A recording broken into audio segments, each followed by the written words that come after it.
And I will now admit everyone from the waiting room.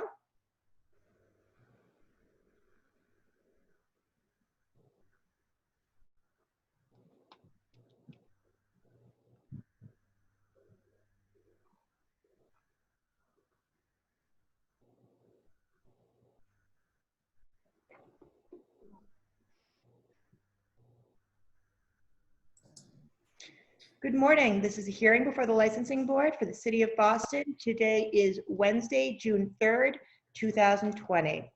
Before we get into some of the logistical matters regarding today's hearing, I will introduce our chairwoman, Kathleen Joyce. Good morning. I'm Kathleen Joyce. I'm chair of the Licensing Board, and I'm happy to be here with you today at our virtual hearing.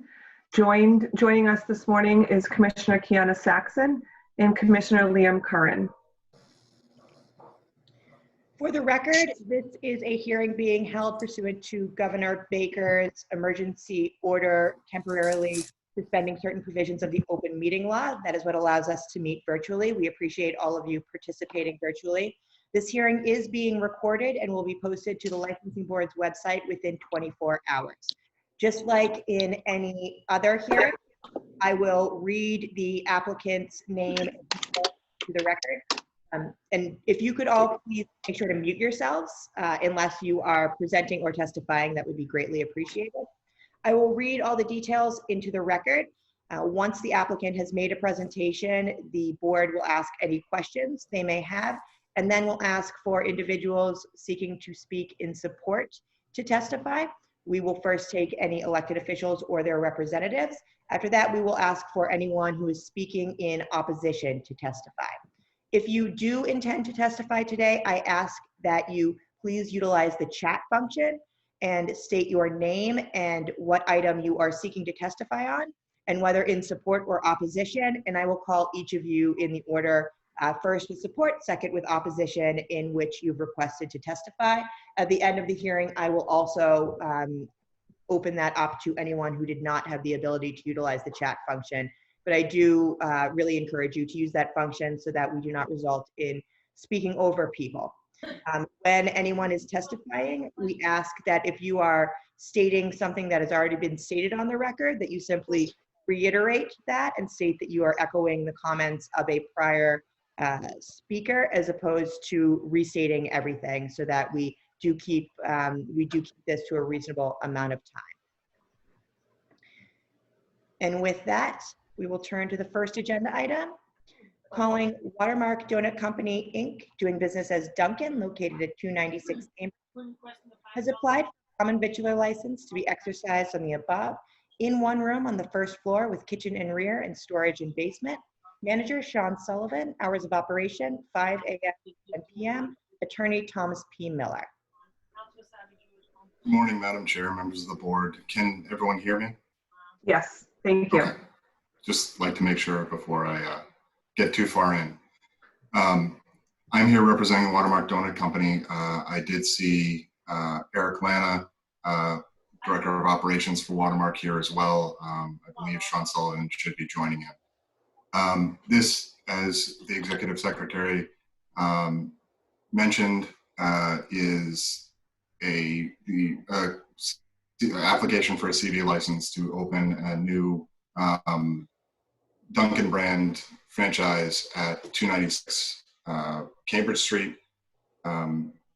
The proposed hours of operation are 5 a.m. to 10 p.m. As mentioned, Watermark is an experienced operator who has 36 locations in and around the city. This has been through a relatively extensive community process due to the required conditional use permit already obtained prior to this hearing. They're a successful operator, a good operator that will bring a high quality, well-run store to this neighborhood. It's takeout only, more or less. There is no seating allowed in this space. And since the beginning of the state of emergency, they have been operating at or above the state's required sanitary levels, cleaning process, and whatnot. So that is the basis of my presentation, and I'm happy to take any questions from the board. Thank you, Attorney Miller. The hours are 5 a.m. to 10 p.m. Is this operation planning to be open 7 days a week? Yes. Okay. Okay, thank you. Is there anyone here who wishes to testify in support of this application this morning? Madam Chair, members of the board, my name is Shanice Pimentel with the Mayor's Office of Neighborhood Services. The applicant completed an extensive community process. At this time, we have no further questions or concerns. So thank you. Thanks for joining us. Is there anyone else here who wishes to testify in support of this Duncan application? Is there anyone here who wishes to testify in opposition? Okay, thank you very much for joining us. Thank you. Thank you, Madam Chair. Calling Paris Seaport Inc., doing business as the Paris Creperie, located at 60 Seaport Boulevard. Holder of a common vitular 7-day wine and malt beverages with liqueurs license has petitioned to amend the description of the licensed business from in 2 rooms on the ground floor, cafe with seating and separate pantry area, in 2 rooms on the lower level, prep kitchen and walk-in storage cooler. Total square footage 700. Amending in 2 rooms on ground floor, cafe with seating and separate pantry area. In 2 rooms on the lower level, prep kitchen and walk-in storage cooler, annual outdoor patio on private property with seating for 30. Attorney Stephen V. Miller. Good morning, Madam Chair and members of the board. My name is Rashi Monglik, representing the applicant Paris Seaport. With me here today is Nick Malia, who is the manager of record for this location, as well as Chris Silverston and Henry Patterson, their corporate representatives for Paris. We are here today seeking your approval for an alteration of premises to add a patio to the licensed premises. There'll be a small patio, about 450 square feet, and it's on private property. At its max capacity, we're asking for 30 seats, and it'll have the same menu as the indoor premises. And so nothing else is changing, just this small patio that's on private property. And so Nick Malia will be maintaining his role as the manager of record as well. Is Mr. Malia here? Yes, I believe so. Oh, I see. Okay. Nick Paris, right? Okay. Thank you. Is there anyone here who wishes to testify in support? Yes. Yes, Madam Chair. Haley Dillon, Mayor's Office, Neighborhood Services. Would like to go on record in support. They met with the Fort Point Neighborhood Association, and they're also in support as well. Thank you. Madam of the Chair, members of the board, Ana Calderon from Councilor Flink's office. The councilor would like to go on record in support of this proposal with her from the neighbors and the Fort Point Neighborhood Association, who also provided a letter of support. Therefore, we would like to go on record in support. Thank you. Thank you. Thanks for joining us.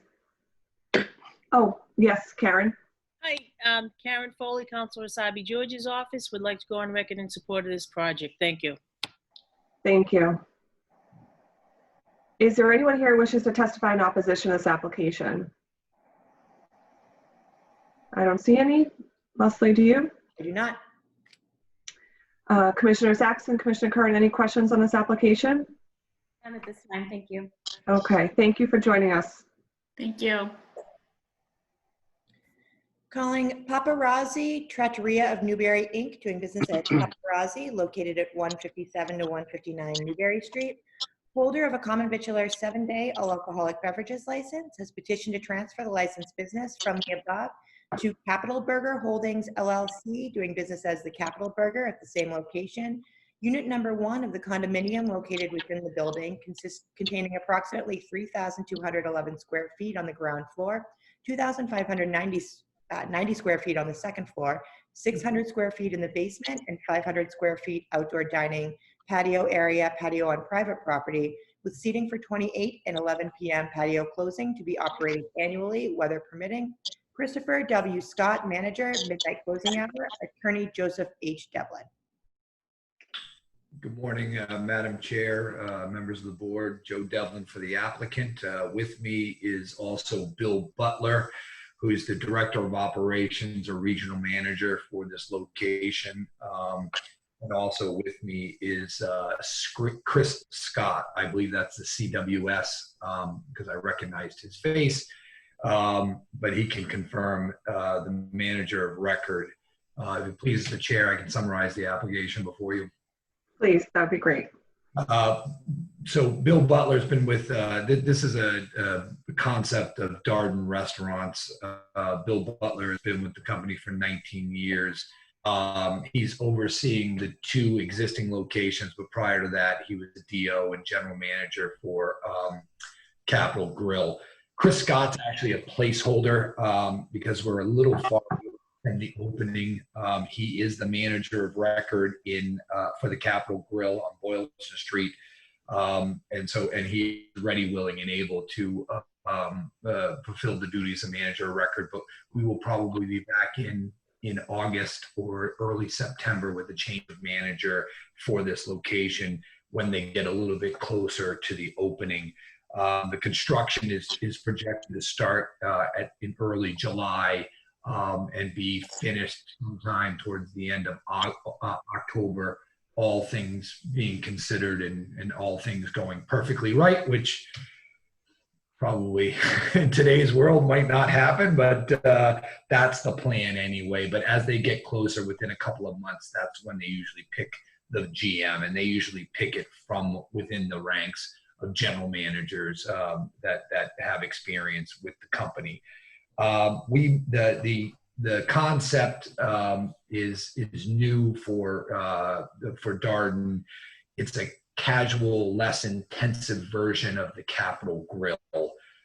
So for instance, they're using Capital Grille grades of beef and Kobe in their beef and their hamburgers, and other ingredients with the same high level of service and preparation and attention to detail.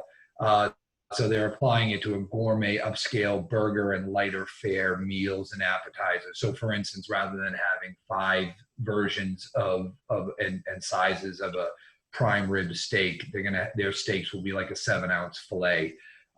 They're hoping to have a lower price point than the Capital Grille and faster table turnover, but the still same ingredients, same white linen service. We met with NAB on February 3rd and then have had several communications with them afterwards to secure their recommendation. There is a zoning special permit with conditions that run with the building from about 20 years ago, which they obviously have to comply with. That would be no deliveries 8 to 10 a.m. or 4 to 6 p.m. And then garbage has to be stored inside in rodent-proof containers. The hours discussed and agreed with NAB were 11 to 11 Sunday through Thursday, and 11 to 12 a.m. Friday and Saturday. That's the interior. The patio will close at 11 p.m. on all 7 days. Seating capacity is 178 interior with 13 seats at the bar and 30 on the patio. NAB had asked us, and they agreed that there'd be no trash pickup before 8 a.m. on weekends and 8 a.m. on weekdays and 9 a.m. on weekends.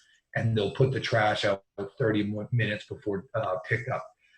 They'll limit the entertainment to background music, and there'll be no delivery from trucks down the alley. They're going to hand truck from one of the main streets. The supplies down the alley. Right before the pandemic hit, I visited the area and basically followed the Cisco delivery person, and that seems to be the norm in that location. He was hand trucking to the restaurants down the alleys.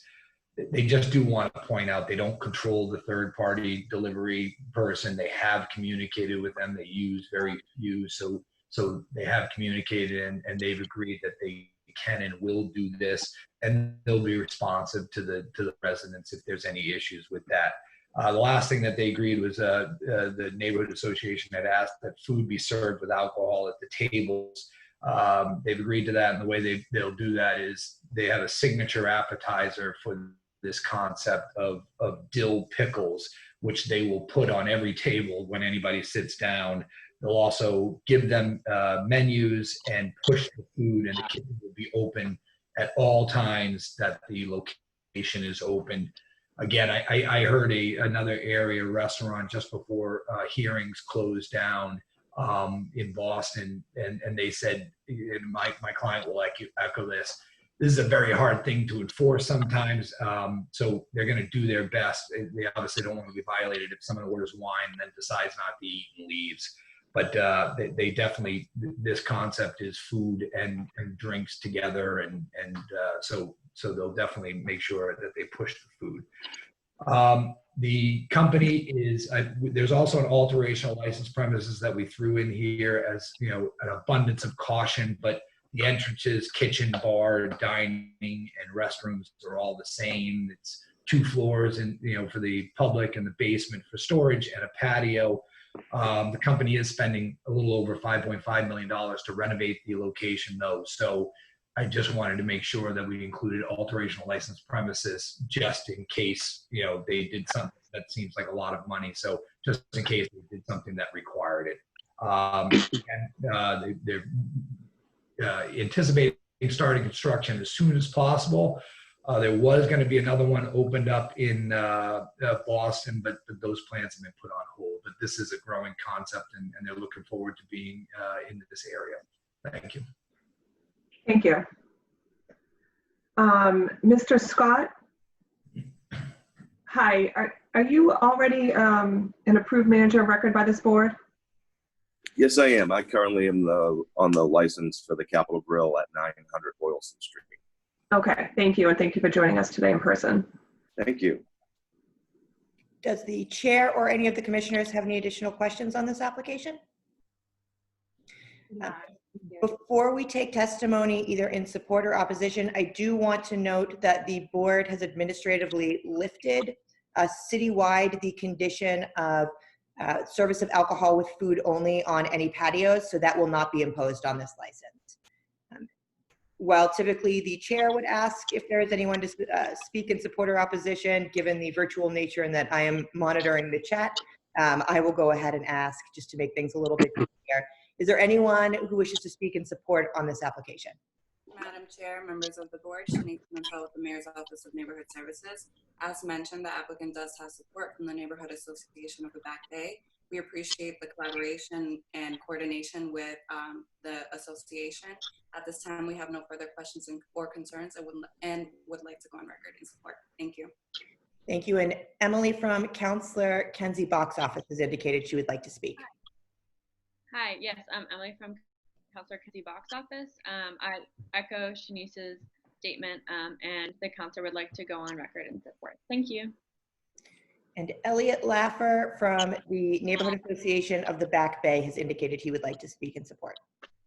Yes, thank you. I'm Elliot Laffer from the Neighborhood Association of Back Bay, and we appreciate the cooperation of the applicant in agreeing to the conditions that we asked for, and therefore we're not in opposition, and we're looking forward to their getting going. Thank you. Is there anyone else who wishes to speak in support? Is there anyone who wishes to speak in opposition to this application? The board will take this under advisement. Thank you. Thank you very much.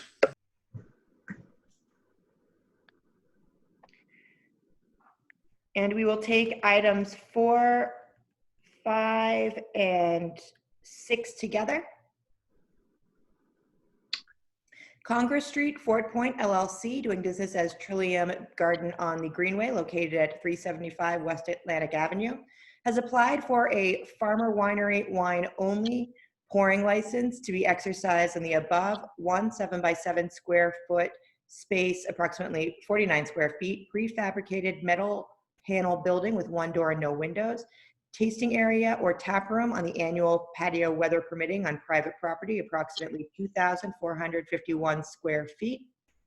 Has also applied for a farmer brewery malt beverages only pouring license and common victular license to be exercised in the above 16 by 8 foot, approximately 128 square feet metal frame building.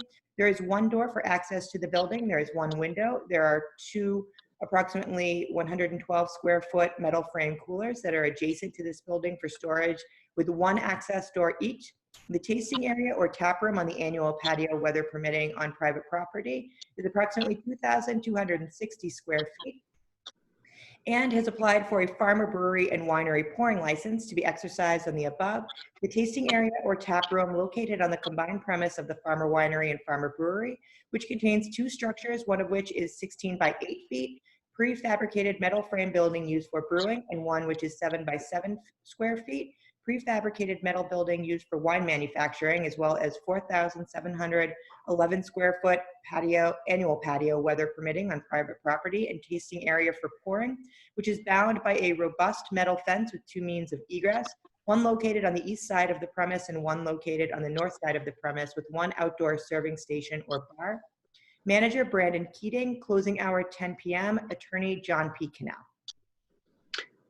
Good morning, Ms. Hawkins and the board. I'm wondering if you can hear me? Yeah.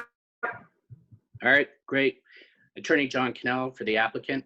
Although there are 3 applications for pouring permits being filed, it's essentially one application, which is for a beer and wine pouring permit pursuant to Chapter 138, Section 19H. The ABCC has directed us to file all 3 applications and then to consolidate them into essentially one application. This is the application for the Trillium Garden on Greenway. We've been operating here since 2017 as a pilot program. The application here is to make this an annual license as opposed to a year-to-year, one-day license application. We've had great support over the last 3 years in recognition of public need. The number one question we receive is, when is the Trillium Beer Garden going to come back?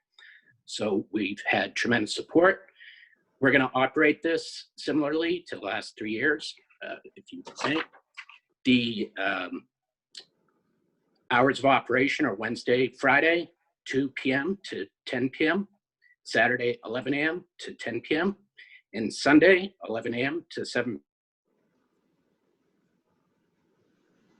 Brandon Keating, who hopefully is here, is the proposed manager of record. He's a U.S. citizen, a Mass resident, familiar with the rules and regulations on the service of alcohol, and is tip certified. So if you have any questions, we're ready to answer them. Sure, Mr. Cannell. These applications for an annual license, your client pursued these because of the inconsistency or the unreliability of the one-day licenses that you would apply for from the board? Yes, I think at one point they were considered inconsistent. I don't think there's anything inconsistent with them myself, but to put ourselves on a better footing and essentially really to do this on a more permanent basis, we thought we'd have an annual license, sort of consistent with the Lawn on D or the Pavilion in the Seaport. It would be seasonal, May through October.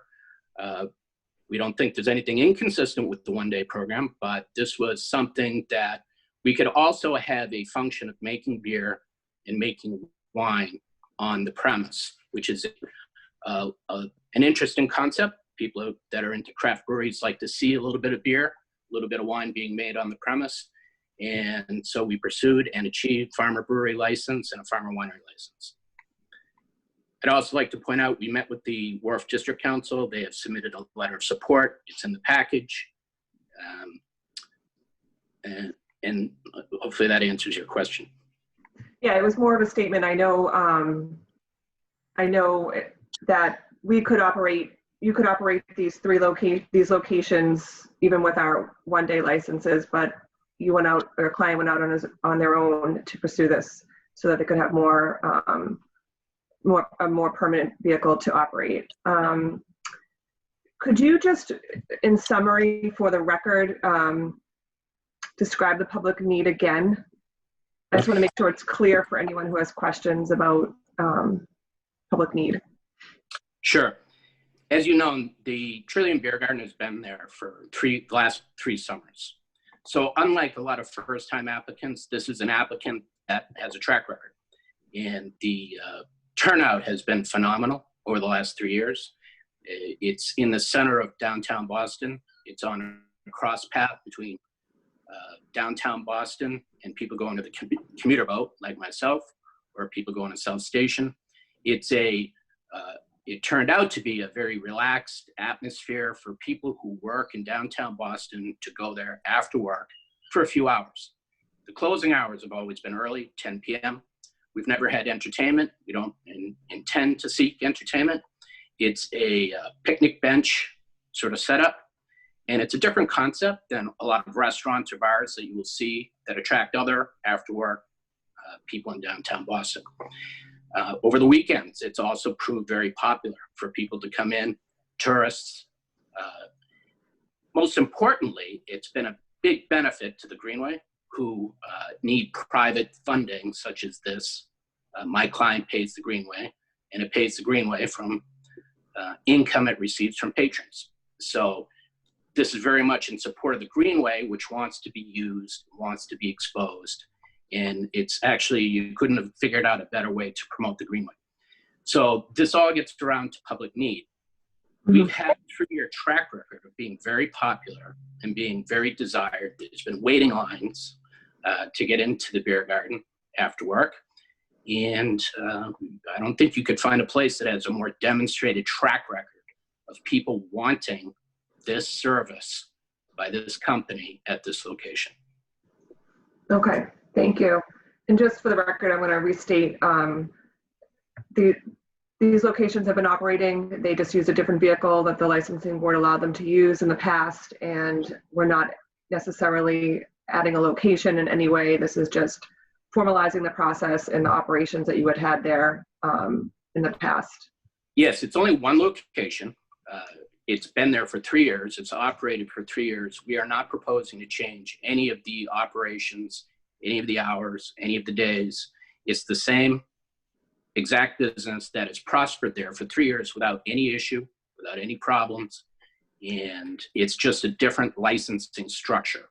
And it's being undertaken really just to conform to the desire of some to make it a more annual thing than the heavy paperwork that's required with filing one-day license applications. Okay, thank you. I think you covered everything that, all the questions I had. Thank you. Do either of the other commissioners have any questions? No, thank you. Is there anyone who wishes to speak in support of this application? Yes. Chair, this is John Romano of the Mayor's Office of Neighborhood Services. This group has done an extensive community process. As you heard, they presented to the Wharf District Council and received their support. At this time, we have no more questions or concerns, and we'd like to go on record to support this project. Thank you. Madam of the Chair, members of the board, Ana Calderon from Councilor Flink's office, the councilor would like to go on record in support. Thank you. Thank you. Is there anyone else who wishes to speak in support of this application? Is there anyone who wishes to speak in opposition of this application? The board will take this under advisement. Thank you very much. Thank you. Thank you.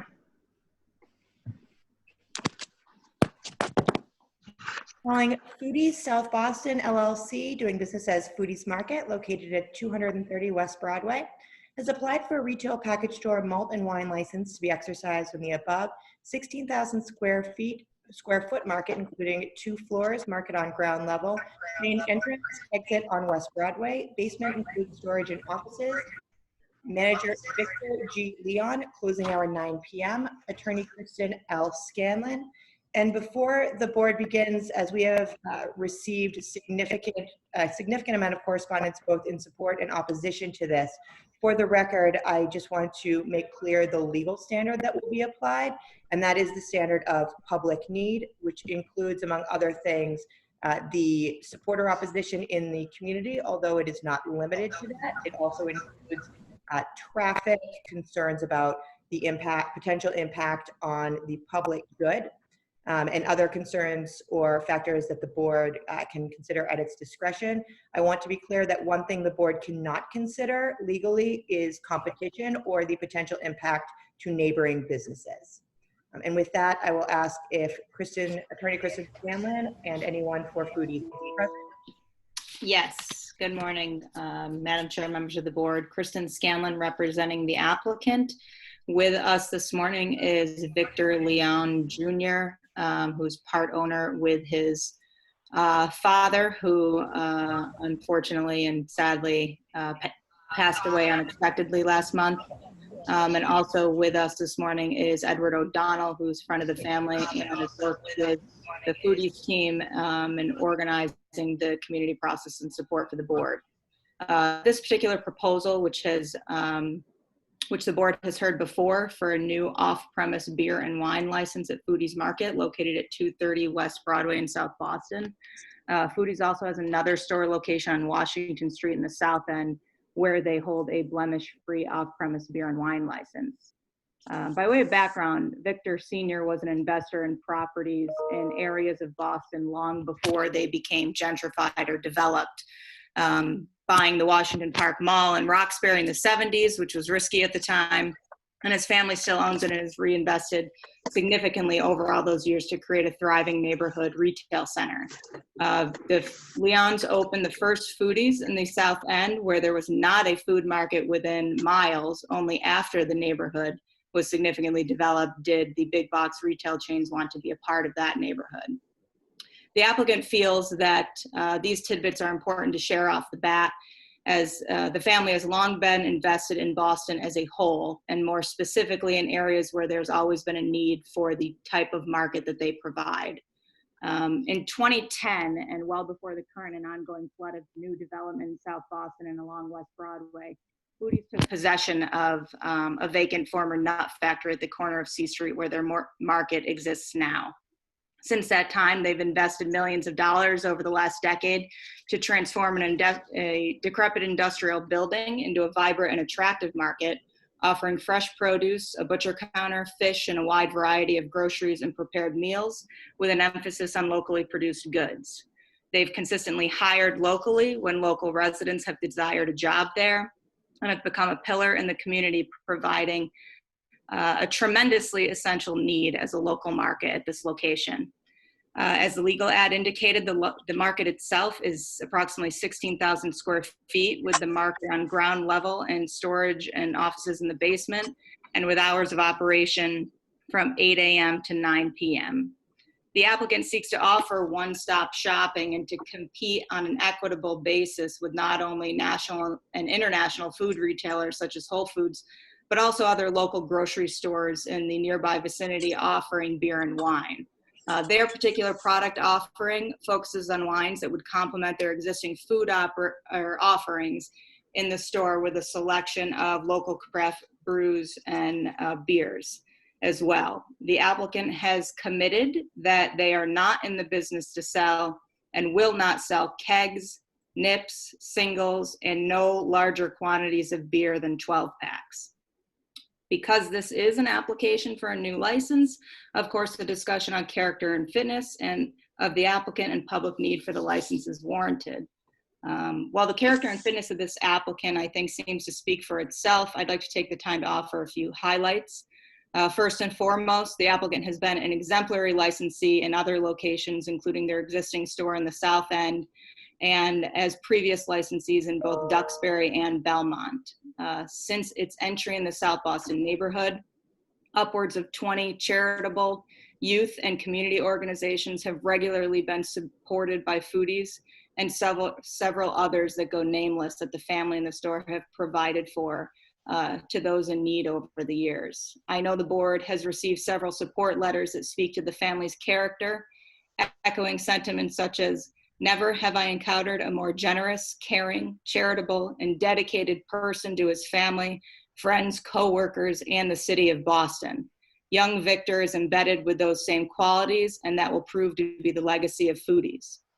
Overall, there has been a tremendous emphasis on the kindness and compassion the Leon family has shown their communities throughout the years, from employment to donations of time and money. Now, as far as public need is concerned, public need in this instance is larger than a simple request for a beer and wine license. But to start, despite the fact that this type of license falls under the same umbrella of our licensing system, this request is for a small-scale, family-run grocery market. It is not just another package store in the neighborhood. The family, again, has invested millions in this neighborhood to offer a market where there was none previously. They employ upwards of 50 people, several of whom live in South Boston. They are incredibly active in the community, as I previously indicated. And since Mr. Leon took substantial financial risk in opening this store, Foodies has greatly improved the quality of life for thousands of residents of South Boston. This is a highly competitive industry, as I'm sure the board is well aware, and there are a number of other local grocery options in the area that enjoy the benefit of selling beer and wine. It's a very real statement to say, and it's very apparent now more than ever in the times that we're facing, that if Foodies is unable to obtain a license, it will be very difficult for them to continue to justify a long-term investment in this location by this local family operator. To continue to operate in this South Boston location without the benefit of competing on a level playing field with other grocery stores, both the big chains and the small operators, leaves their future in great question. Now, while some offerings are the same from some other nearby package stores, the fundamental nature of their businesses are different. They are first and foremost a grocery store market. They are not a liquor store. They will not sell spirits, as they are only seeking beer and wine, and they've indicated the number of items that they will not sell in addition to what they're seeking to offer with their beer and wine as a complement to the food offerings in the store. They close much earlier than other licensees nearby. They close at 9 p.m. with others open till 10 or 11. And it's true that while there are nearby traditional package stores, as you can see from the map that was previously submitted to the board, there's nothing on this end of South Boston that offers a sale of food with beer and wine. In several instances across the city and in South Boston as well, this board has granted licenses to markets that are either next to, across the street from, or otherwise nearby existing package stores with all alcohol licenses. All have coexisted and thrived in their own respective businesses and markets with the different and unique offerings they're able to provide their immediate area of South Boston. Again, it's not just another license, but a market that serves the entire west side of South Boston. By way of example, only in South Boston alone, of other off-premises licenses across the street from one another, is Bell's Market on Dorchester Street, which was first and foremost a food market, small scale, with Old Colony Liquors right across the street. Another on East Broadway is American Provisions, which again started as a small neighborhood grocery market, with the Hub, an even shorter distance right across the street. The applicant hopes that the board recognizes the importance that this request will have on the long-term survival of one of South Boston's newest, or at least in the past decade, markets, and agree to allow Foodies to expand their offerings to include beer and wine in order for them to remain a market in this location long-term. As far as community process is concerned, earlier this year, the applicant met with the South Boston elected officials to demonstrate the widespread support and desire the application had received by submitting a lengthy compilation of 100+ support letters, well over 1,000 signatures on petitions gathered in the store, and backgrounds of the Leon family and testimonials to many of the generous donations made by them to the South Boston community over the years. We also met with St. Vincent's Civic Association in the past year, renewing the same proposal that has been ongoing for the better part of 3 years. Our understanding of the purpose of community process is to let the neighborhood know of the applicant's proposal and intent, the concept and background, and to address any issues or concerns that the neighborhood may have. Not only the previous meetings, but the application and Foodies' overall desire for an off-premise license has been widely publicized through several media and neighborhood platforms, and they've been incredibly transparent about their request for the better part of 3 years. And that request has not changed.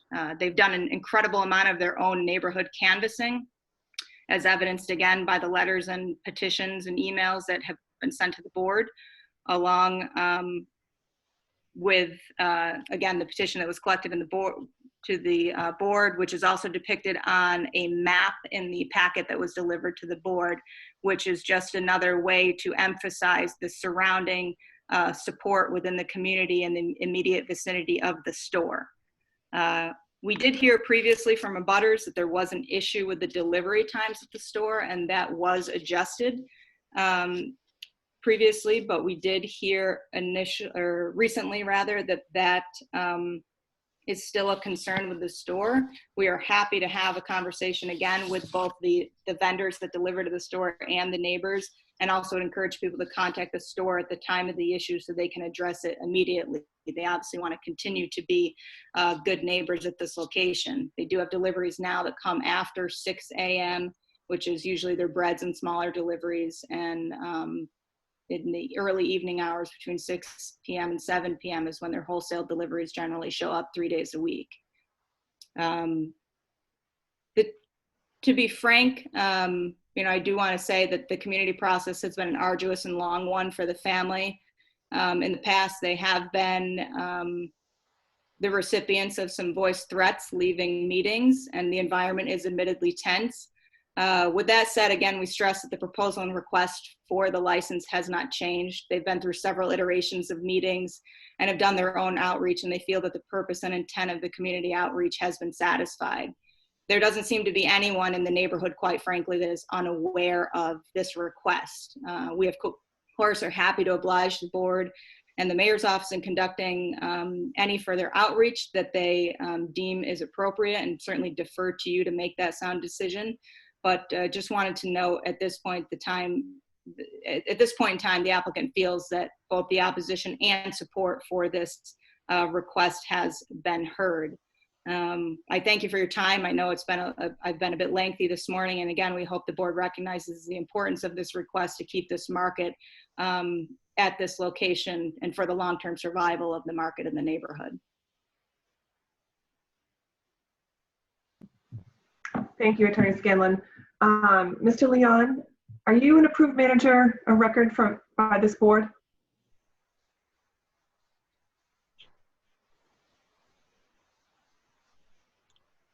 Is Victor Leon here? Yeah. Can you guys hear me? I'm here. Oh, okay.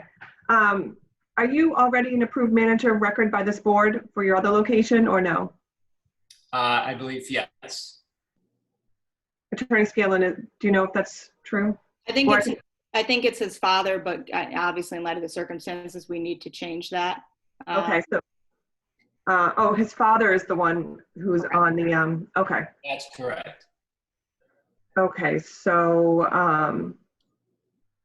I'll hold off on that then, since we have to change that. Oh, for this existing license, he's the applicant for the Victor that's with us is a proposed manager. Okay. Yeah, sorry. Sorry. It's confusing. I'm confused by that. Okay, so Mr. Leon, I'm gonna, just in case our record's not up to date, and just so we can get the questions on the record, I want to ask you the manager of record questions. Are you a citizen?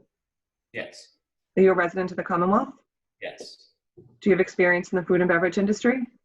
Yes. Are you familiar with the rules and regulations of this board, the ABCC, and the laws of the Commonwealth as they pertain to the sale and service of alcohol? Yes. Okay, thank you. I do have a question. How much of the current store square footage do you plan to use for the beer and wine? It will be a small footprint. It's roughly between 5 and 10%. We did submit 2 separate floor plans with the application. One was the overall store, and then another one highlighting the sections anticipated for where the coolers and the end caps would be for the offerings.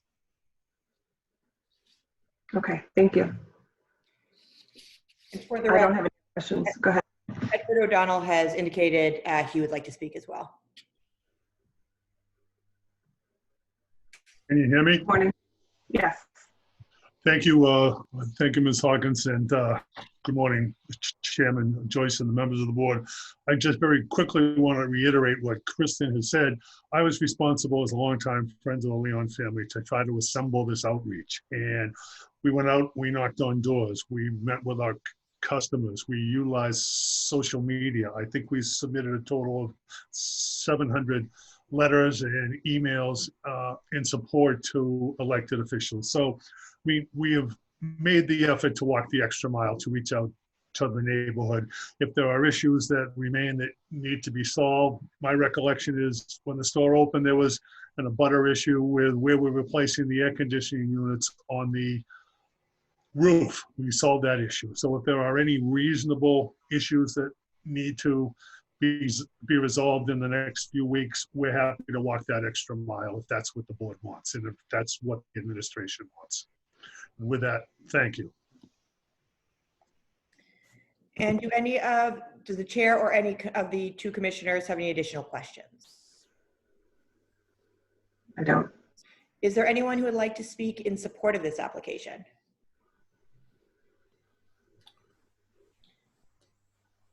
And for the record, again, I will repeat, if someone who's spoken prior to anyone who wishes to testify has already stated any of your concerns, if you could just state that you are reiterating what has already been spoken, and we will take that into consideration on the record. Also, anything that has been submitted in writing or via email previously will also be incorporated into the record, and the board as a policy does not give more weight to one kind of testimony over the other, meaning we do not give more weight to virtual in-person testimony than we do to written testimony. And with that, I will ask if there is anyone who wishes to speak in opposition to this application, starting with the elected officials and their representatives. Hi, Madam Chair, members of the board. Haley Dillon, Mayor's Office of Neighborhood Services. We don't want to go in opposition, but we just want to ask them for deferral so we can have the proper community process and a butters meeting hopefully soon when we can all be together again, or whatever platform we start using in a couple weeks. Thank you. Haley, when would that be, and what would that platform be? Just so I could get an idea of. We don't have a set thing, but either if the community, because obviously it's a controversial topic, so I don't want to offend anybody, especially there's a lot of seniors. So if we could do it online and everybody was okay with that, that would be awesome. Or depending on if we could socially distance and have it outside, we could work something out about that. Okay, is ONS, they're not having a butters meetings virtually right now, are they? No. Okay, are you talking about a plan for that in the future? We are, but just with everything that's happened in the past couple weeks, it kind of got put on the back burner. Okay.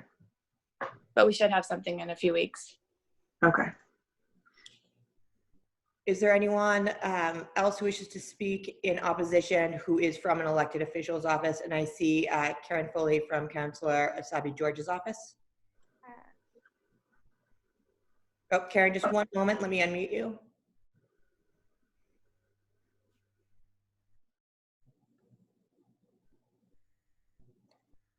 Hi. Hi, Karen. Okay, thank you. Hi, I'm Karen Foley from City Council Anissa Wasabi George's office, and would like to oppose this project. I was at the last meeting at St. Vinnie Civic, and it was overwhelmingly opposed by the abutters and the South Boston residents and the members of the Civic Association. Also, I've heard from many abutters and South Boston residents who all opposed, and that's all. I mean, Al's has been supported by the neighborhood. They support the neighborhood, and they're a great small business, and that's what we support. Thank you very much. I would like to speak as well. Okay, go ahead. Madam of the Chair, members of the board, Ana Calderon from Councillor Flynn's office. Councillor Flynn is in opposition to the proposal by Foodies. We have plenty of stores that already sell alcohol in the neighborhood. South Boston residents are also in opposition to the proposal. In fact, hundreds of neighbors have signed a petition in opposition.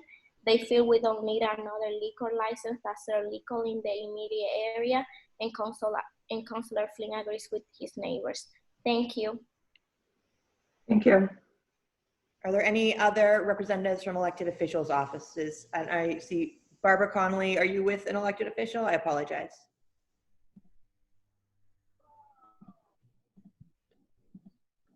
I am not associated with it. I raised my hand too soon.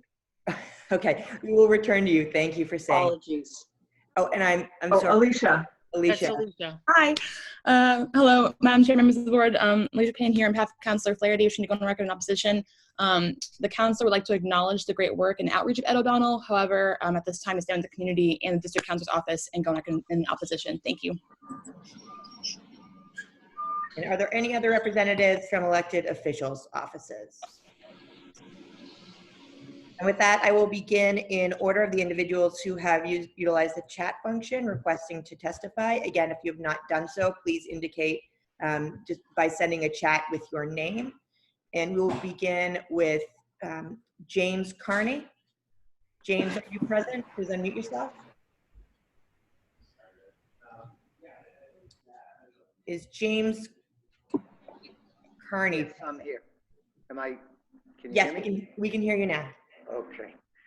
Well, to the board, thank you. And the representatives of the elected officials, I'd like to thank you for your time. And especially to my neighbors and customers, I'd like to thank you. Tell me when you need me to. Yeah. Well, I mean, for obvious reasons, we at Al's Liquors are opposed to the granting of a license. But, you know, and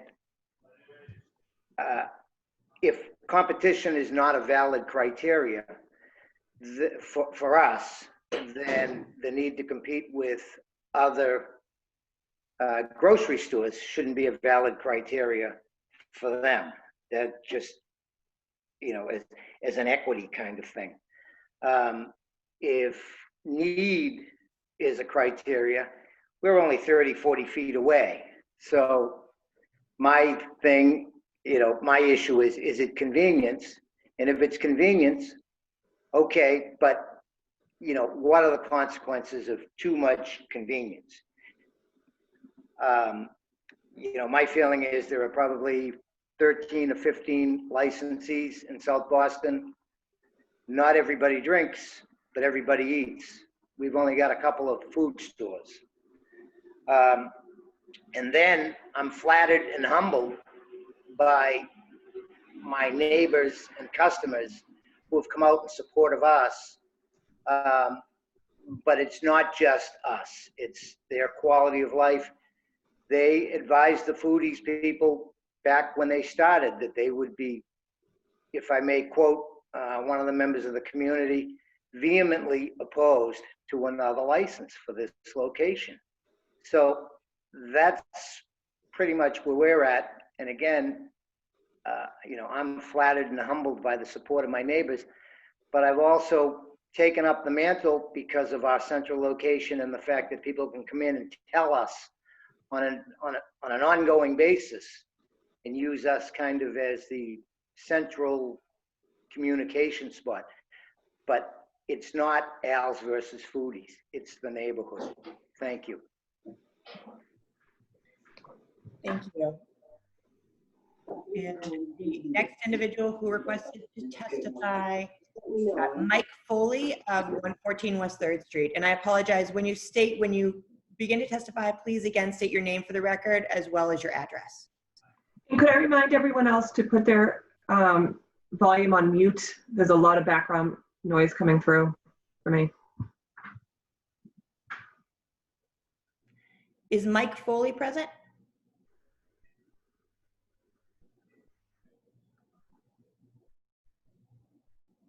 Oh, Mike, you're on mute. Let me find Mike. Is this better? Yes. Okay. My name is Mike Foley. I live at 114 West 3rd Street, half a block away from Foodies. I've been involved with the opening of Foodies since the beginning. I supported their opening. They did, at the opening, they opened with the benefit of some taxpayer dollars. They have a small business loan for a significant amount of money. And there was a conversation at that meeting about not using that money to have a beer and wine license. They have obviously rethought that and violated that promise. There's absolutely no public neighborhood need for an additional beer and wine license. That's all I'll have to say. Thank you very much. I adamantly oppose. Thank you. Thank you. Thank you for your testimony. Marianne Allen of 166 Athens Street. Hi, I'm just completely opposed to it. It's a small store. It's just going to take away from the little space they have. It's the only store near the BHA projects within a mile. It doesn't have enough room. Okay, thank you for Thank you. You're welcome. Christine O'Brien, D Street.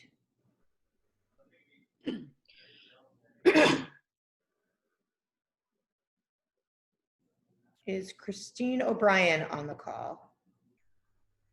Let me unmute you, Christine. Christine, are you present? We will return to Christine O'Brien.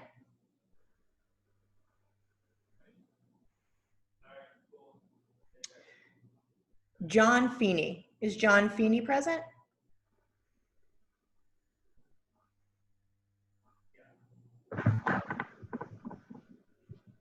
Again, is John Feeney present? Oh, it looks like John may be trying to unmute himself.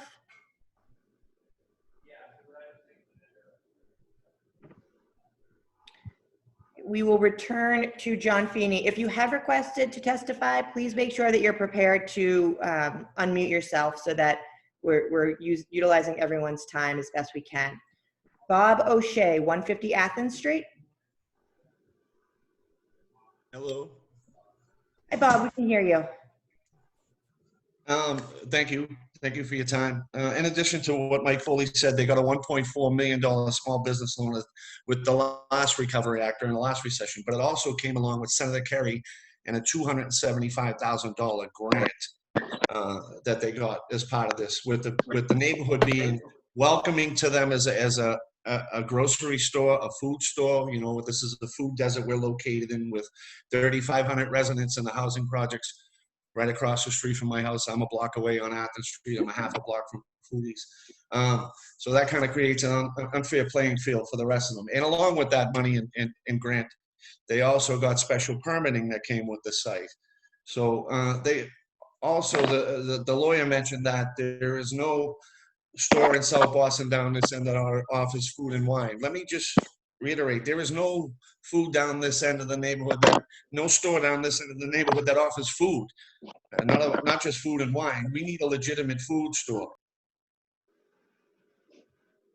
Okay. Oh, he's on mute.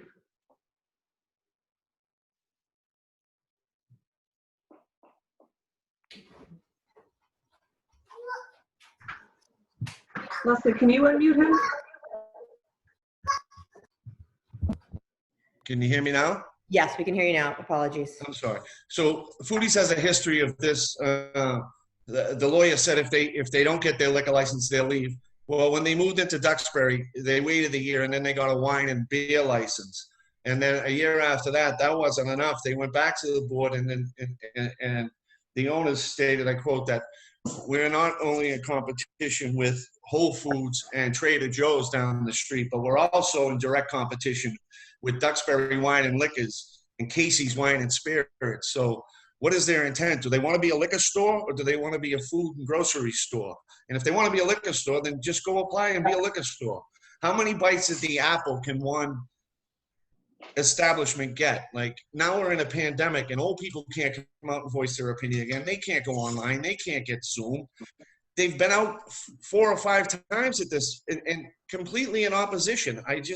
The owner stated in the past after the second attempt that we'll be back every year because you people won't. We will wear you down. So I'm just kind of sick of this. And if this pandemic has showed us anything, that their workers, Iris and the rest of them, are some of the best people on the whole planet because they kept us fed.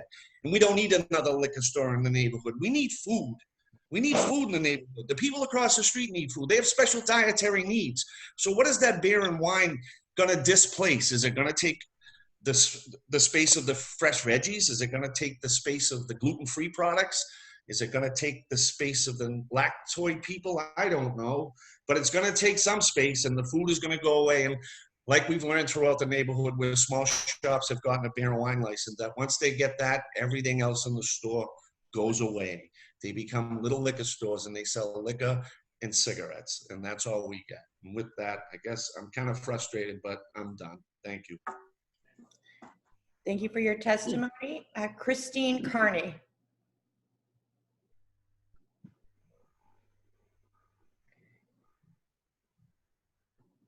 Is Christine Carney present?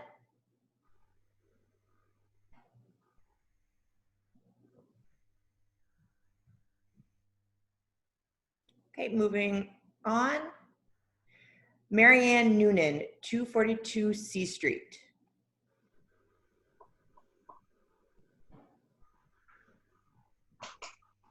Marianne Noonan present. Yes. Hi, Marian Noonan from 242 C Street. I live directly across from Foodie's rear door, and for 10 years I have suffered with their deliveries, their delivery times. Pardon me, I have a lot of static from where I am. I'm interested to hear that Scanlon and their friend that canvassed the neighborhood to ask our opinion. No one's ever come to my door to ask my opinion. Seems a little, even though Mr. Leon has heard from me before. I greatly oppose this and hope that you can understand my situation of deliveries that start at 5. Attorney Scanlon just said that they adjusted the delivery times to earlier in the day, and that just happened this week. And as far as early morning, I have dumpsters that come, dumpster pickup trucks that come as early as 2 o'clock, 3 or 4 o'clock in the morning.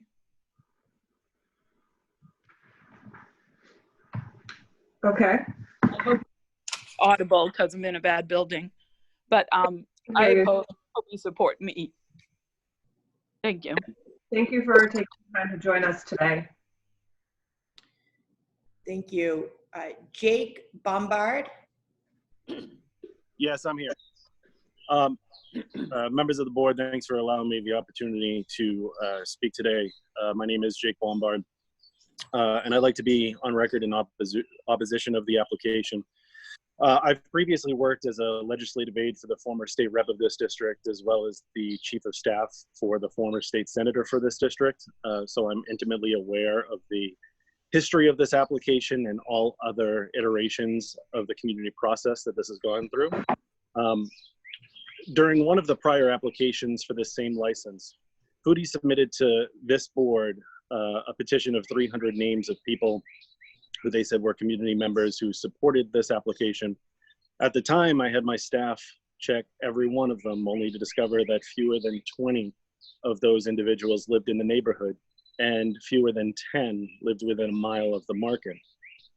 At one community meeting, several representatives from the company said to a crowd of community members they would keep coming back to the license, that they would wear us down, and that in 5 years, most of us would be gone. They were implying that the increase in gentrification in the neighborhood would push lifelong residents out to the benefit of their company. Now, after 4 years of that statement being made, I believe Foodies is coming back because they're hoping their prediction has come true. So after receiving a sizable federal stimulus loan to open up a supermarket across the street from a housing development, Foodies promptly ended their WIC program.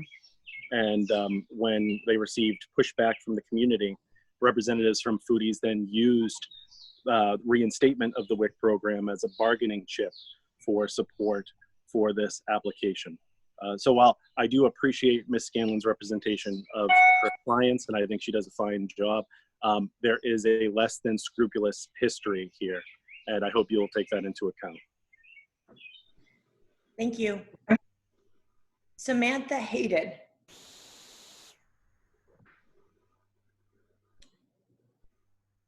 Is Samantha Hayden present?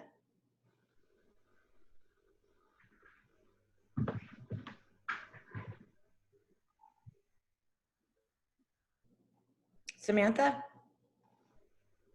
Okay, moving on. Peter Gowdy, East 2nd Street.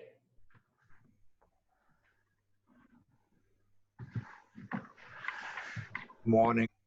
Peter Gowdy from East 2nd Street. I'm in opposition to Foodies. I think, you know, the Al's Liquors covers that end of the neighborhood, you know, quite nicely. And as previous speakers said here, you know, Foodies is a food store, and let it be a food store. So I'm on record in opposition of this petition. Thank you. Thank you.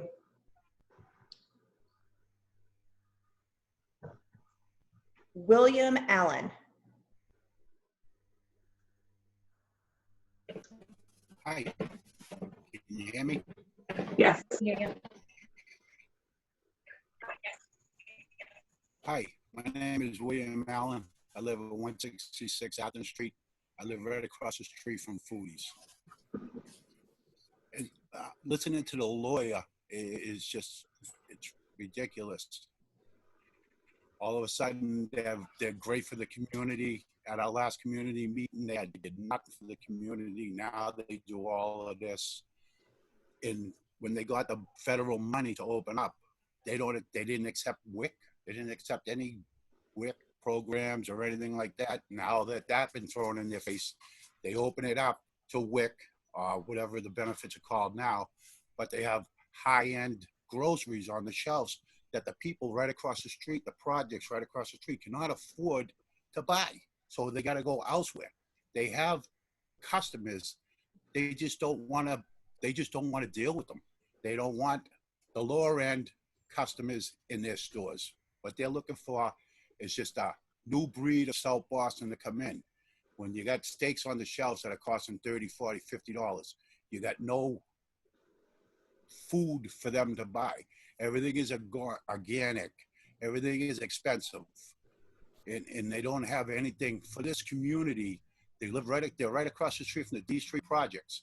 And they don't go in there shopping because they can't afford to go shopping in that store. You can see it just in their they want to get high-end wines and liquors. And to begin with, they promised they would not have a beer and they would not go for this license, beer and wine license. And now they're saying, well, we won't go for our alcohol license if we get this. They've been lying since they started. And you can't believe a word that they say. I was there when Kerry gave them the check for $800,000. They want to talk about all the money that come out of their pocket that they put into this place. It's not their money, it's our money. It's federal government money. It's not their money. They put nothing into that place. They get loans for everything. That's, Okay. It's just ridiculous that they're even here again. I went to 5 meetings about this already, and they've been booed off the stage. And it's the only reason that they're doing it now is because of this type of what the city's going through right now. They think that the people are not going to show up, and they're not going to put the time and the effort into opposing them. Thank you very much for listening to me. Thank you. And for the record, if we could limit our testimony to what the board can legally consider, and that is what the public need is for this license at this location. It does not include the type of groceries they're selling. We want to give everyone an opportunity to testify, but if we could just keep our comments on point to specifically what is being proposed. Okay, we don't need a liquor store beside a liquor store. We have 30 liquor stores in South Boston. We have 1 grocery store down this end. If they put food on their shelf and they're talking about that all these kids are going to get fired that work there because they're not old enough to sell liquor. Mr. Allen, thank you. Thank you. Calling Kelly, and Kelly, I apologize, you do not have your last name, K-E-L-L-E. O'Shea, Kelly O'Shea. Okay, great. I'm in opposition to this liquor license. We need more food on those shelves. We cannot spare even a section of space down there.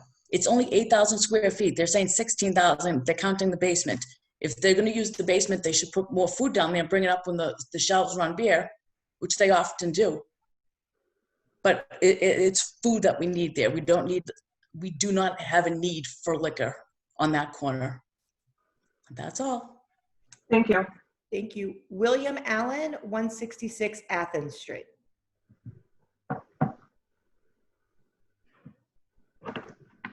Oh, you want to hear Oh, I from think me he again? already spoke. He already spoke. Sorry, I apologize.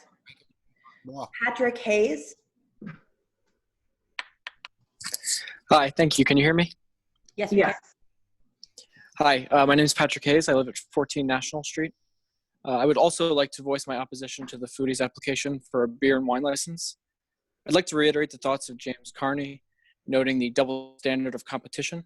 If competition with a family-owned package store across the street is not relevant to the application, competition with other local grocers should not be a relevant point either. Further, as this specific application has been denied in previous instances, I fear that the current application, undertaken unfortunately during a global pandemic, represents an attempt to steamroll the community members who have consistently and adamantly opposed this motion. I too oppose the license application. Thank you again for your time. Thank you. And for the record, I do want to make clear that this application was filed and scheduled for a hearing before any of the cancellations or before the transition to virtual hearings for COVID. And we actually canceled that hearing because we wanted to make sure that we could ensure that a virtual hearing would allow for adequate participation. So I do think that's important to note for the record. Harold Eastman.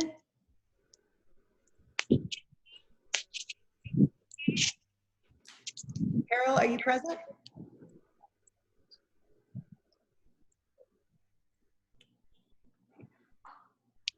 I thought I saw her name earlier. I do see a Carol Eastman. She's on mute, but maybe she doesn't want to speak. Marie Allen. Is Marie Allen present? Hello, can you hear me? Yes, we can. I just want to say I strongly oppose that Foodies Gonna Beer liquor license, wine license. There's not enough room on their shelf. Hey. Hey.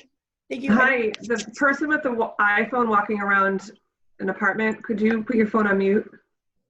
Thank you. I said I oppose it. There's just not any room for them to have like beer or wine. Just not enough room. Thank you. Thank you. Is Laura Wise present? Laura Wise?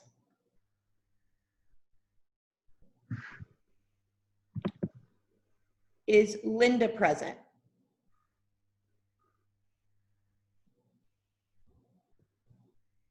Linda? Is Patricia Casper present?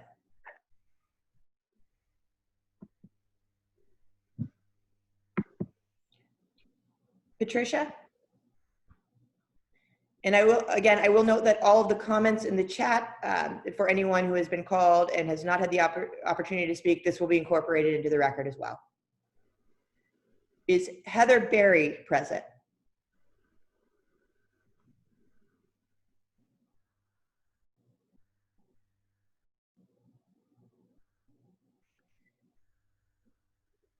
Mary Ann Allen, I believe, already spoke.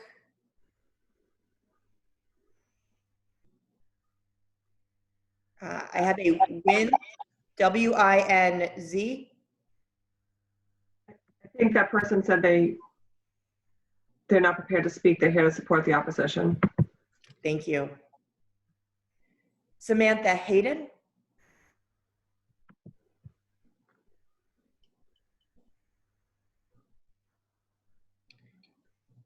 Ellen O'Brien. Hi, I'm here. I want to say that I am in strong opposition to the Foodies beer and wine license.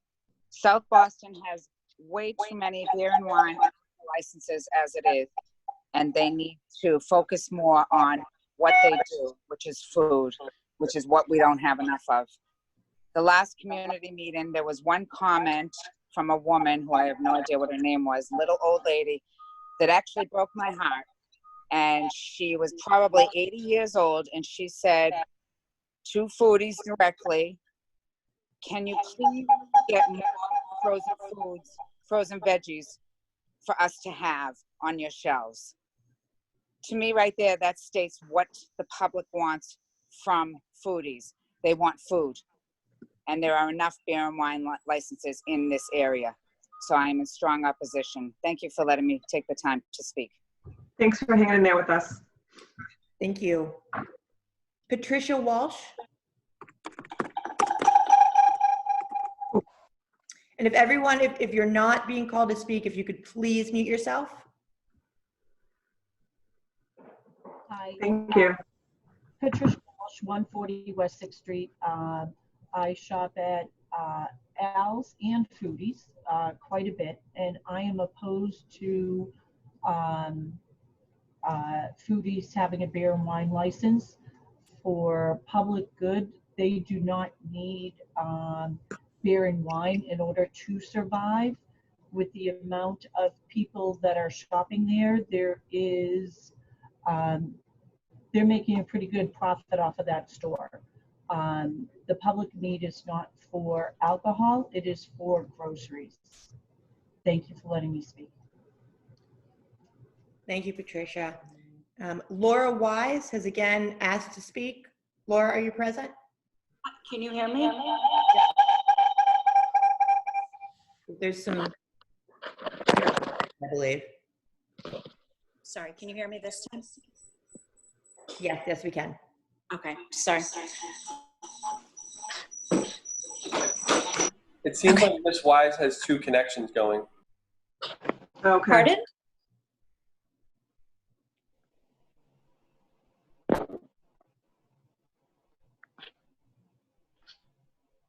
Hello? Yes, we can hear you.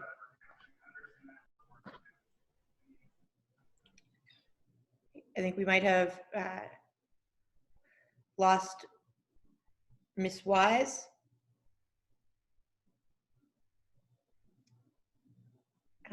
Christine O'Brien. I apologize, I've already called you. Hello, can you hear me? Yes. Yeah, sorry I missed your first invite. Just want to keep it simple. I strongly oppose Foodies with a liquor license. The names of the stores say it perfectly. Al's Liquors should do liquors, and Foodies should just stick with food. Thank you. Thank you. And with that, I believe we have called everyone who has indicated they would like to speak. Again, anything submitted via the chat will be taken into consideration. I believe Laura Wise has again asked to speak, and then I will turn this over to the chair. Laura, are you present to speak? Can you hear me? Yes. Oh, thank you. Thanks. I've been attending many meetings in regard to this application. It strikes me as just opportunistic for this to be happening right now. The community that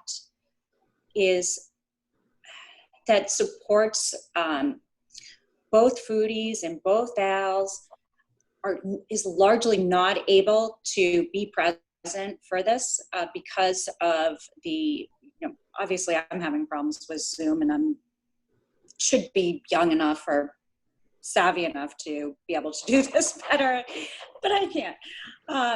In terms of the social good, I'm struggling with it. I shop at Foodies literally every day. I go to Al's.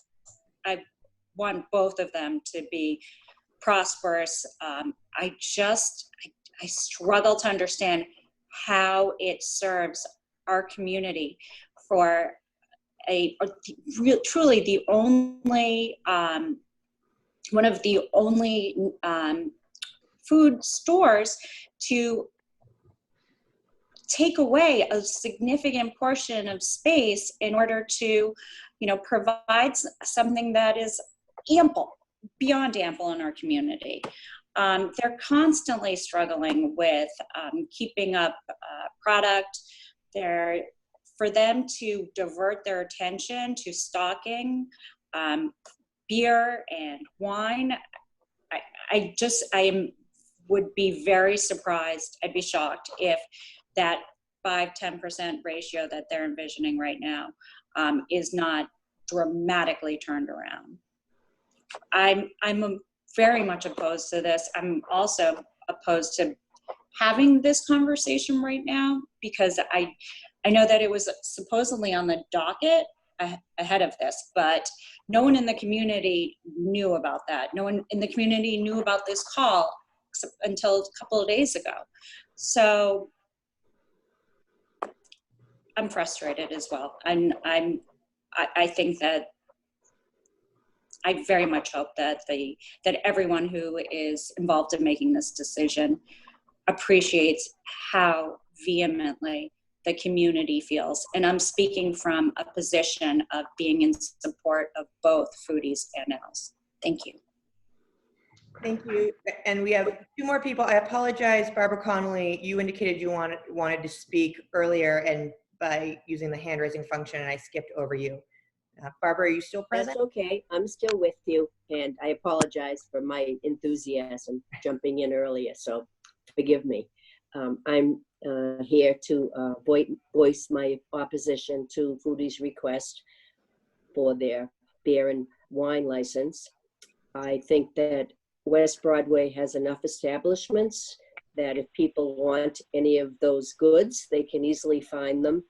And I just think that the community does not need another store that sells beer and wine. And I thank you for your time, and I appreciate your patience with me. Thank you. Thank you very much. And Michael Noonan. Is Michael Noonan present? Yes, I am. It's Michael Noonan, 242 C Street. And you probably heard from my sister. So with all these people opposed to this, there's nobody for it. And I don't know why this keeps on coming up every year. We have 2,000 signatures saying they're against it. And, that lawyer saying that he went to door, he's full of it. It never happened. And just this week alone, they've changed the time frames of the trucks. I live right there, and it bothers us tremendously. So I am totally opposed to this whole thing, and I do have like 2,000 signatures against this. And I think this should be brought up to the board and all that. Thank you very much for my time. Thank you. And before I turn it over to the chair and the commissioners for any follow-up questions they have, for the record, there have been a significant amount of support and opposition letters received either via mail, hand delivery, or via email. And again, all of that will be taken under advisement. And we appreciate everyone taking the time to join us virtually. And I will now defer to Chairwoman Joyce and the commissioners. Yes. I'm going to propose to the other commissioners, Commissioner Curran and Commissioner Saxon, if we could coordinate with Haley Dillon and ONS, we would defer the vote until she can schedule an abutters meeting. And is Attorney Scanlon still with us? Yes, I'm here. Would you and your client be okay with us deferring the vote until we're able to conduct an abutters meeting? Yes, that's fine. Okay. With that. Okay, Commissioner Curran, any questions? Commissioner Saxon, any questions? None at this time. I support the deferral. Okay. I support the deferral as well, as long as there's no objection from the applicant. And for the record, there will not be a subsequent hearing before this board. The board will keep the record open leading up to the completion of the community process, at which time the item will be placed on old and new business. And I'm sure Haley can coordinate the abutters meeting. We'll keep the board apprised of next steps. And with that, again, thank you everyone who took the time to participate today. Again, the board will not be taking a vote on this matter tomorrow and will be deferring pending the completion of the community process. And the board will take all of the testimony on the other items under advisement and we'll vote on it tomorrow. Thank you very much. Have a good day. Thank you. Thank you. Thank you. Thank you.